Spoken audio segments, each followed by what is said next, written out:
Hey everybody, Mary Fran Bontempo here. And before we get started with today's show, I just wanted to let you know that my new book, From Broken to Brilliant, How to Live a Brilliantly Resilient Life, is available on Amazon. Super excited about this book, which provides a roadmap of how to live a brilliantly resilient life. You'll get advice not only from me, but from so many dozens of our podcast guests who were kind enough to share their tips on how to reset, rise, and reveal your own brilliance. So head on over to Amazon, get a copy of the book From Broken to Brilliant, and now let's get on with the show. Welcome to the Brilliantly Resilient podcast. What's your train wreck? Everyone has one. The question is, are you just visiting or are you going to live there? I'm Mary Fran Bontempo. Join me and let's learn how to come through those train wrecks, not broken, but brilliant. Hey everybody, welcome back to another episode of the Brilliantly Resilient podcast. I'm your host, Mary Fran Bontempo, and I have with me today Jessi Sheridan, who is the founder of Habituelle, which is a leadership coaching practice and an empowerment community for ambitious women. Jessi's a former nonprofit executive who has nearly 20 years of experience helping leaders move with clarity, courage, and purpose. And she's a Philly girl. Yay. Whoop, whoop, Philly in the house. Jessi, thanks for joining me today. Well, thanks for welcoming me and for spotlighting that I am a Philly girl. That is truly a part of my identity, that I am bleed green and very much a part of this Philadelphia community. So thank you for When welcoming you're a me. Philly girl, whether you've lived here for your whole life, which I have, and probably you too, but when you're a Philly girl, it's just in your blood. You don't walk away from that. You do not. And when you have children, they have no choice but It's to be Philly sports fans. So that is what we are here in this it's house. really funny. I have a bunch of grandkids that we'll get into this in a minute, folks. Yeah. But I have a bunch of grandkids, and I grew up in Northeast Philadelphia, and Yeah. my grandkids have all grown up in the suburbs. I said to my one granddaughter the other day, I'm a Philly girl. And she went, You grew up in this city in Philadelphia? Like it was this weird Oz, which Yeah. Philadelphia is not, but it was really kind of cute. Anyway, so you and I spoke actually a while back before this interview, and as soon as we started talking, I thought, this is somebody that I need to talk to. And one of the things that fascinated me in our conversation was the journey that got you to this point. So let's talk a little bit about that because I feel like most women, let's just say all, we all go through these kinds of transitional periods in our lives, depending on what's going on and what's happening and where we are. And sometimes all times, most times, our next steps are not very clear. So let's Mhm. hear a little bit about your journey and then we'll get into talking about where you are now. Yeah. So, interestingly enough, when I graduated from college, I traveled as a women's leadership consultant for the first year out of college, traveling to 32 colleges and universities, working with thousands of undergraduate college women. And I loved that job because I was helping young women who were literally just a year younger than me or so, step into their power and their confidence and really take up more space. And what I didn't love about the job was that I was living out of a suitcase and traveling to a new city every week, and it just became tiring. But at a certain point, I think it was 3 or 4 months into the job, I had this moment where I said, if I am going to keep working in this way, just head down, grinding out every single day, not enjoying the experience, I'm going to burn out. And so I quickly made this pivot and said, I want to really enjoy this role. And so every city I go into, I'm going to really experience it and slow down and start enjoying this job. And that was the moment when things really started changing for me, especially when it comes to resilience. And so I, after that job, went on to work in higher education for about 10 years and then made my way into the nonprofit space as the chief operating officer of a global women's nonprofit. All of my roles have always come back to women's leadership, have always had that through line. And as I got COVID like the majority of us did in 2022. I'm sitting there left alone for the first and probably only time as a mother for 5 days. And I said, what am I doing with my life? What do I want to be doing? I had a great job and I was enjoying it, but I knew that there was this higher calling, this more that I could be doing. And so I thought, well, why don't I just start talking to women in my network? Maybe the opportunity will arise for me so, to better understand what I want to be doing and what impact I want to have. And also, Roe v. Wade had just been overturned. And so there was also this opportunity for me to give women a platform to share their story. So I thought, well, I'll hit two birds with one stone. Maybe I'll figure out what I want to do in my life. And I'll also give women this opportunity to share their story. So, what was meant to be a 1 year project has now turned into a 3 year career. And I got my leadership coaching certification. I have interviewed and featured 199 women in 3 years, sharing their stories out with the world.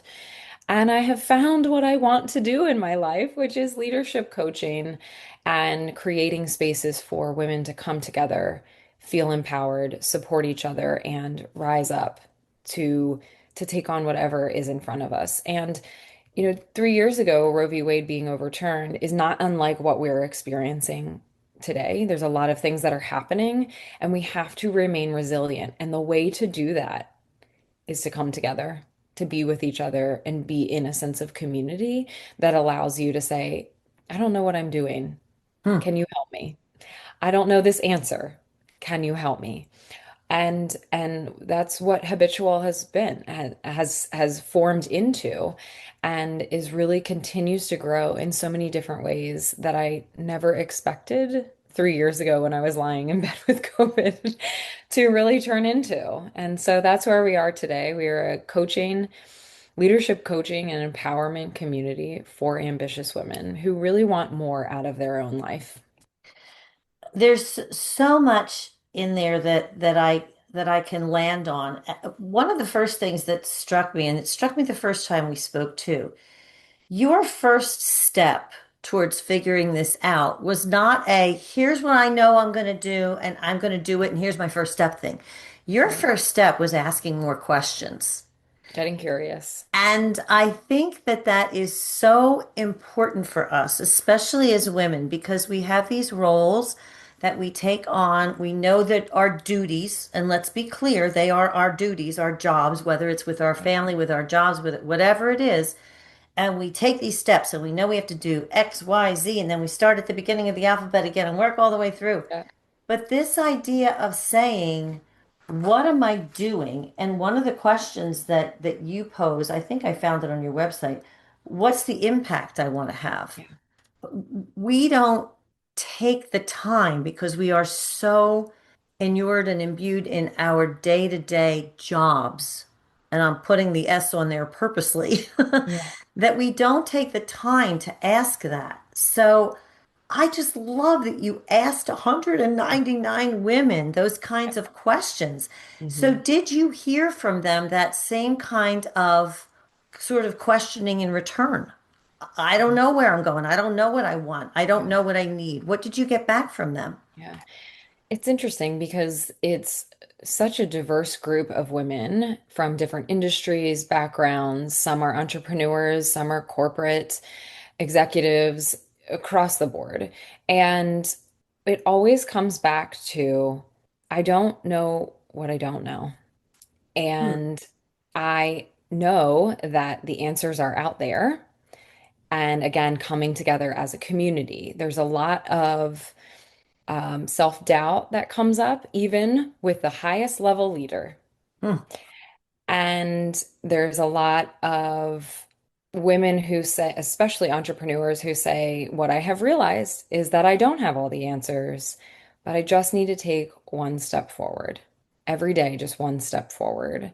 And so while there's a lot of self-doubt, there's a lot of confidence as well. And where I see it coming together is when someone holds up the mirror, such as myself, to say, wow, listen to what you've just said, being able to see how far you've come in your leadership journey, the resilience that you've had throughout your life so far, and redefining what success looks like. Because what success looks like today, Mary Fran, may look very different than it did 5 years ago versus 5 years from now, depending on what's happening in your life. And what has been so interesting is to hear that the majority of women don't define success as money, cars, houses, vacations. It's more about freedom. It's more about loving what they do. And it's about feeling good in the day to day. And a lot of that comes from the people that are around us, our community, and hitting pause and saying, what do I want? Because I have this fear, I guess, maybe we'll call it that, of being 85 years old and looking back and saying, oh, I wish I had done that, or I wish I had done more of that. And we don't have a very long life. This is our one opportunity You're to do preaching what we to the really choir here. I'm want. feeling that every every day. And so being some of the questions that I ask these women, they haven't ever thought of. And Yeah. so my job is to like dig deep under the surface and get them to realize. And my hope is maybe they sit on that conversation that we had and say, you know what? I do want to make a pivot in my life. I do want more out of what I'm doing. And how do I get to that next more, that next opportunity? It's funny the things that I'm hearing you say that there's a level of doubt even at the highest leadership Yep. levels. I don't think there's a woman in the world that doesn't experience that. But what also struck me was when you said like they realize they don't know everything. I don't know what I don't know. And I always say when I talk to people, you don't know everything, and isn't that a relief? Yes. Because can you imagine having to be responsible for everything? I don't want to Everything. be, But I don't want to be, that's what we hang around our necks. yes, yes. The problem is that when you are constantly trying to do things, especially like in a work life and all, and honestly, even in your home life, when you're juggling Mhm. kids and this and all that, when you try to do absolutely everything and it doesn't match up with your skill set, you very often end up just treading water or staying in Yes. place. And I've had to have a lot of humble pie lately because I just always put my head down and go, I'll figure it out. And it Yeah. takes me so long to figure some things out because some things are just not in my expertise. So Right. this idea of building community and all of the women there go, hey, I'm really smart, but I don't know everything. Right. Here's what I know. What do you know? Right. What can we share with one another? And in fact, I just had a conversation on the beach with a young woman who's doing something similar to what I'm doing. And just in Right. our conversation, we both got things out of that. We were standing on the beach, like it wasn't a Yeah. meeting, it wasn't a big, Right. but it starts with that awareness and admission. You Yes. don't know everything, you don't have to know everything. Right. And is that a habit that you encourage women to develop, to Yes. recognize, accept the fact that here's your expertise, but here isn't your expertise, and raise your hand? Yeah. The out of 199 women, the large majority, I would say only a handful of women, have not re-engaged after their interview, right? And that's okay. This may not be for everyone, but the majority of women who are a part of this habitual community are generous, are kind, and express vulnerability. And Hmm. that's what you're saying, right? If we are vulnerable to say, I don't know everything. Mm-hmm. I don't have all of the answers, but I have the determination, the connections, the answers are out there. And so being able to just own, I don't actually know that answer, but Mary Fran, maybe you do. Could you help me with this? And that's what I'm seeing is women who are in this community are reaching across the virtual table and saying, "Hey, I experienced that too. Maybe we could get together." And then they're meeting up and having coffee and talking through a challenge that they're having. And so what I've done is been able to put these vulnerabilities out into the world for these women to then make connections with each other. And so, what we're creating is this vulnerable space where women come together and are offering generously to be able to help each other with whatever that might be. It might be life, it might be leadership, it might be business, it might be who knows what. But being able to create the environment where women feel comfortable to let their guard down and to reach across the table and help each other. It's incredible. I love watching it happen. I love when women, business transactions happen because of Habitual. Like that's a great win for the community every time that those types of things happen. And it sounds like these relationships really are rooted in our awareness that we are all human and we Hmm. need to leave our superhero capes in the closet Yep. and obviously do what we can do. One of the things that you talk about though is it's a community service, evolution, and generosity with no expectation of reciprocity. Right. And I think that because of women's natures, that we are naturally nurturers, we're helpers, we're Yeah. healers. We can expect that of each other, but I think we've almost been taught, like in business, that that's not the way it works. Yeah. There's got to be a takeaway. Like I have to get a take out of this. But the Yeah. very take is the community that you're building, and that's what I'm hearing, right? Yeah. Yeah.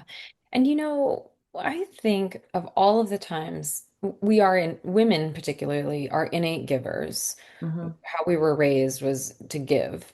And that can turn ugly if we give too much without, Yes. receiving and putting ourselves first at times. And what I'm finding is that when I give, I may not receive immediately, but I have found that more often than not, the receiving ends up happening at some point in time. And I think we have to be wise and we have to have our boundaries and we have to be able to say no. But being able to pause and as an opportunity comes through and say, you know what, I would really love to help this person.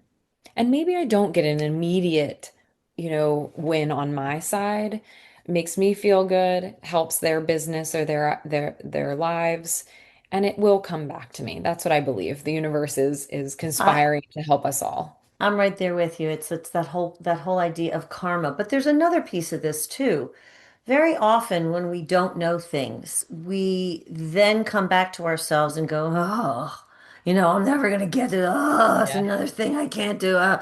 When you have an opportunity to share your expertise with someone willingly, with kindness, with generosity, it does add to your own credibility and Oh, it yeah. does give you that little mental boost. Hey, I do have something going on here. I Right. might not have everything going on here, Right. but the very point of all of this is that you said this and I read this from you somewhere. We're not meant to do this stuff alone. Like No. we no man is an island, whatever phrase Right. you want to put on it. But this idea that you can develop all of this as a habit, and that's what I want to talk about now. That these things, this idea of leadership, this idea of resilience, this idea of giving, but also asking for something yourself, to get some help. These are habits that we probably already have, but we Mhm. don't know that we have them, and we need to develop them as something that is part of our routine and moving forward. Is Right. that right? Right.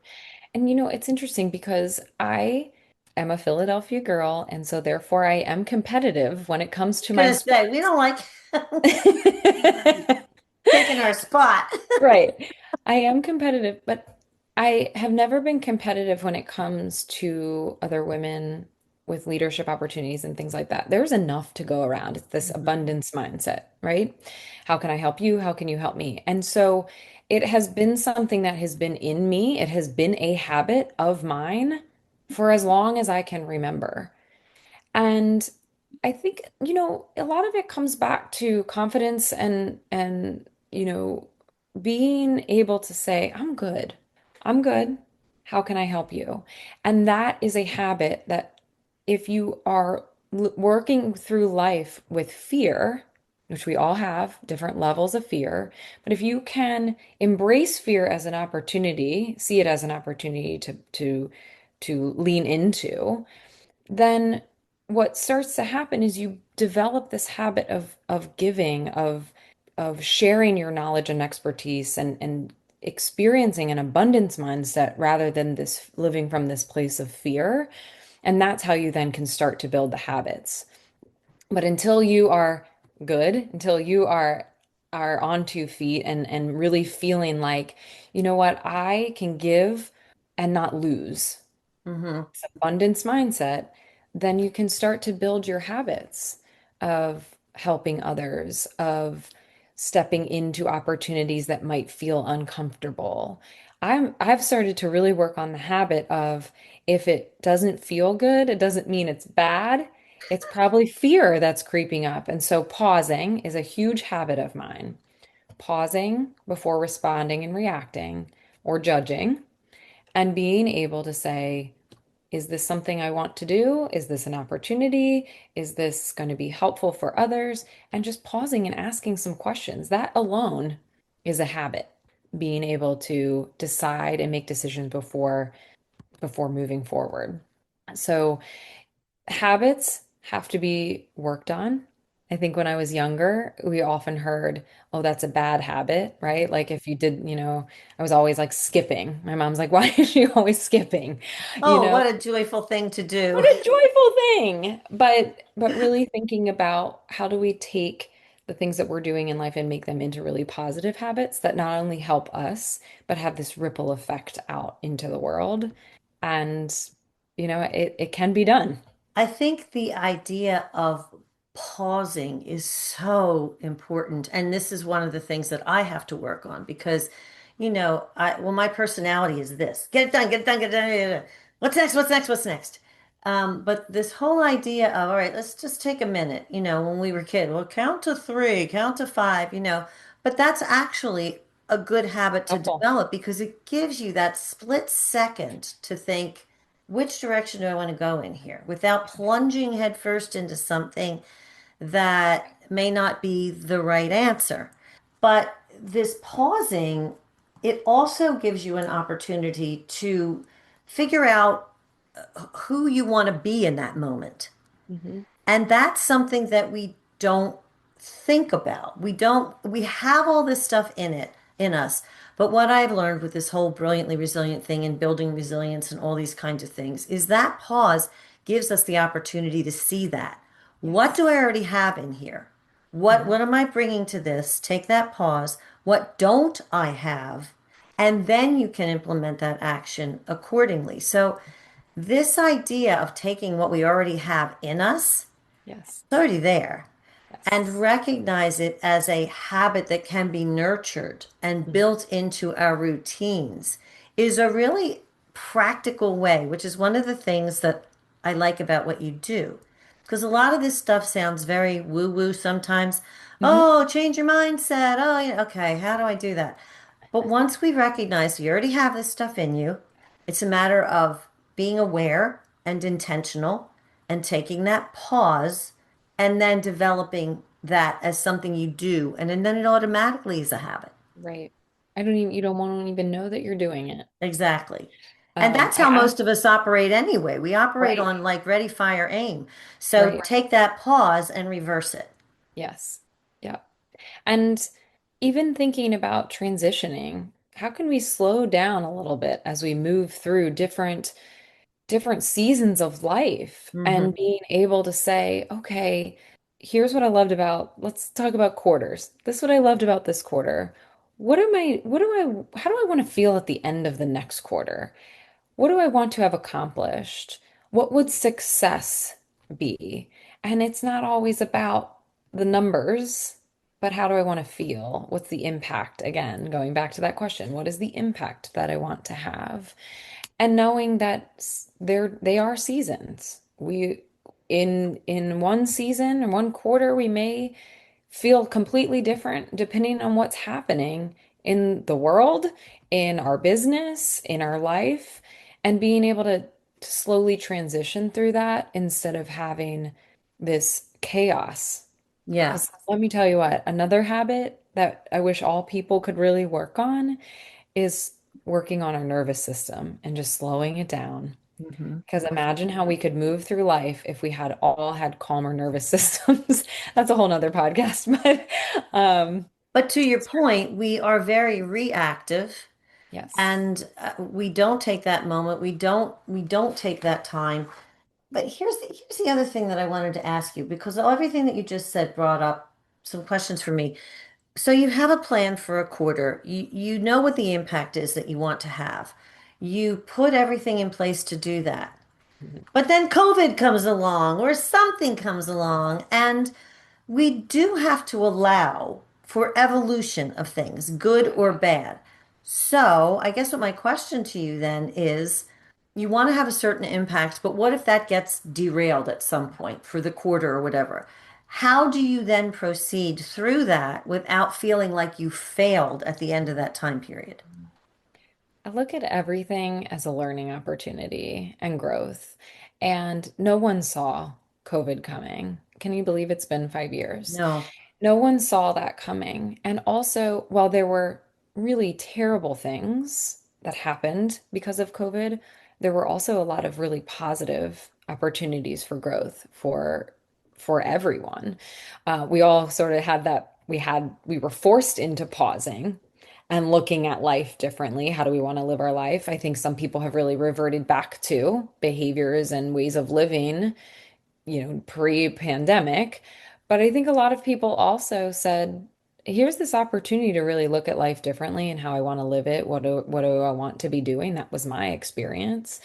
And it allowed us, it hopefully allowed folks to be able to build this toolkit to be resilient. So when something does happen, plans are funny, right? We put them all in place and then the And universe is God like, laughs. ah, jokes. Um, but having those tools in your toolkit to be able to say, okay, pause. This didn't go the way that I wanted it to go. Maybe you meditate, maybe you journal, maybe you go to yoga class, whatever it is to kind of get your nervous system, your mind straight. And then being able to say, just because this plan didn't go as planned doesn't make me a failure. Mhm, It just gives me an opportunity to look at this thing differently. That's a lot of self-talk, a lot of self-work that, again, many people are not doing mhm.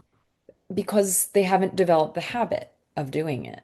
Being able to slow down and look at it's almost like I feel like when I'm telling you this, Mary Fran, I sit back because I do that when something happens. I physically move myself back to be able to look at the situation and say, this doesn't define me.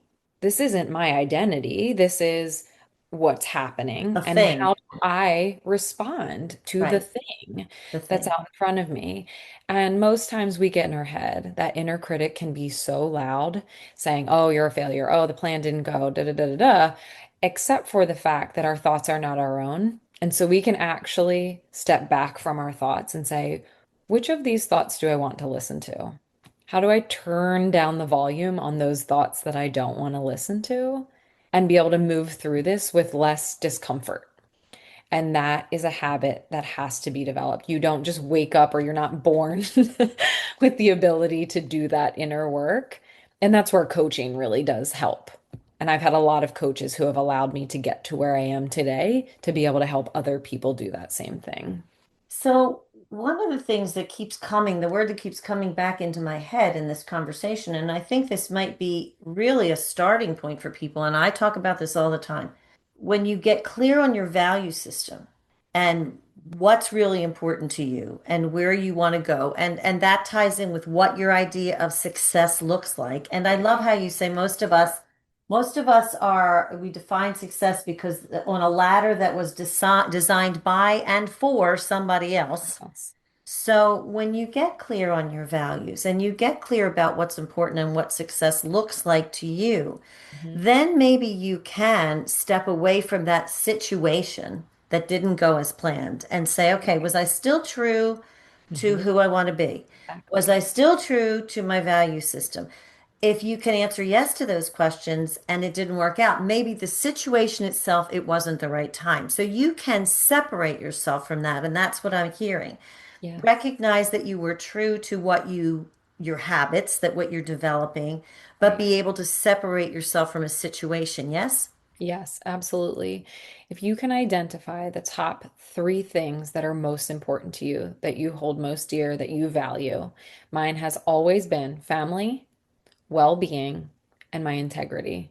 Hmm. And if I can step back from a situation and say, well, I still have my family. I led with integrity and my health and well-being is where I need it to be. Okay, then we're good. We're going to keep moving forward. It also, those three things come up often when it comes to setting boundaries or saying yes to certain things. Many of us are quick to say yes without hitting that pause. And then we're in situations or opportunities, or we've said yes to something that now we have to, oh, we've got that event in the evening we really don't want to go to because we didn't hit pause and say, is that going to impede on those three values of mine? And so being able to identify the values and then use them every single day as you're making decisions and as you're developing your habits so that anytime you're feeling a little off, I think of it as a bike with spokes. And the spokes on a wheel are the values, the things that are most important to me. And if I'm not honoring those values, I'm riding on this bike that has a bum wheel going down the road. And so that metaphor, that visual for me allows me to hit a reset. So when I'm feeling off, what value am I not honoring? That's the first question I ask. And that's again a habit that I've had to create to say, "Ooh, I'm not feeling so great," or waking up, with something on my mind. What am I not honoring that's creating that feeling or that experience in my mind or my body? And that helps me reset. Another habit that I have. And that's so important to do that check-in. And whether you call it the pause, whether you call it the check-in, we women, we know when something's not sitting right with us. We know, Yes, you know, and that whole women's intuition thing, it's real. It's it's real. real. We've been told that we're supposed to ignore it because it's not logical, but we are Right, not just completely made up of logic.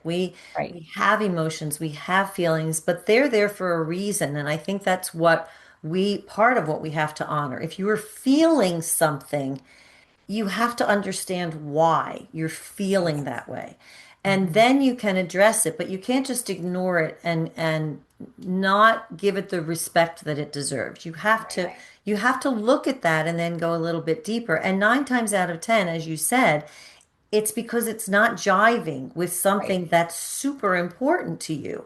right. And that's the point at which this is another thing that we didn't really touch on, but you and I talked about it before about this whole idea of setting these boundaries up and going, that's crossing a boundary for Yeah. me, and it's breaking one of these habits that I'm developing to be, true to myself, whatever that happens to be. Hmm. So I guess what I hate to say we're about to sum up because I could talk about this all day, but can you give me like three kind of starting points or three tips for women who are looking to develop better habits and look at their lives as really habits that they can just put into place based on what they already have within them? Can you give me a Yeah. couple tips there? Well, the first one we've talked about, which is identifying what's most important to them.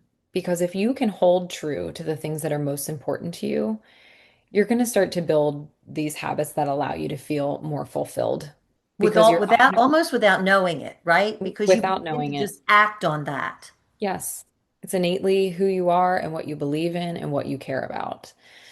The second thing that sort of goes along with the first, but is truly something I don't know many women are asking themselves is what do you really want? Hmm. We talk a lot about what we need, Ew, that's a scary question. We never ask ourselves that because we don't have time to ask ourselves right? that. And it is such an important question. What do I want? I'm a very visual person, and so I spend a lot of time thinking about and I'm futuristic. So I'm constantly thinking about the future, but visualizing what that looks like and being able to say, what do I want today, tomorrow, in the future? And can I say that out loud?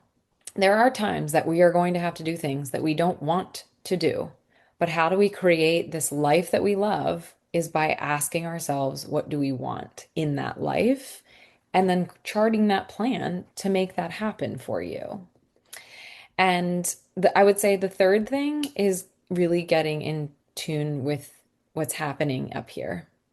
And a lot of that comes, Mary Fran, from doing journaling, reflection, quieting the mind, whether that's through meditation or yoga or whatever that looks like for you. Some people that's a walk around the block.